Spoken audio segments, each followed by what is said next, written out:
वाडी रत्नागिरी इथल्या श्री ज्योतिबा यात्रेला यंदा भाविकांचा मोठा प्रतिसाद मिळाला। गाभारा दर्शनासाठी तब्बल 37,127 भाविकांनी दर्शन घेतलं, तर शिखर आणि मंदिर परिसरातून सुमारे 74,920 भाविकांनी दर्शन घेतल्याचा अंदाज आहे। नोंदीनुसार 1,12,047 भाविकांची संख्या झाली असून गाभाऱ्याबाहेरील आणि मंदिर परिसरातील उपस्थिती धरता यात्रेत सुमारे 2 लाख भाविक सहभागी झाल्याचा अंदाज आहे। श्री ज्योतिबा यात्रेनिमित्त मंदिर परिसरात भक्तिमय वातावरण पाहायला मिळालं। गाभारा दर्शन घेतलेल्या भाविकांची संख्या तब्बल 37,127 इतकी नोंदवण्यात आली, तर शिखर आणि मंदिर परिसरातून सुमारे 74,920 भाविकांनी दर्शन घेतलं।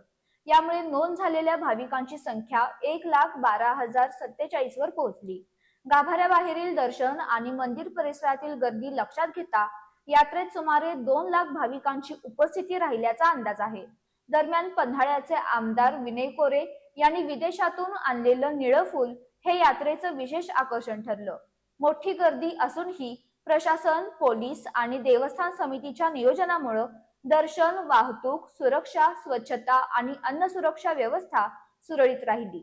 जिल्हाधिकारी तथा प्रशासक डॉक्टर विजय राठोड यांच्या मार्गदर्शनाखाली झालेल्या नियोजनामुळे श्री ज्योतिबा यात्रा शांततेत आणि शिस्तबद्ध वातावरणात पार पडली।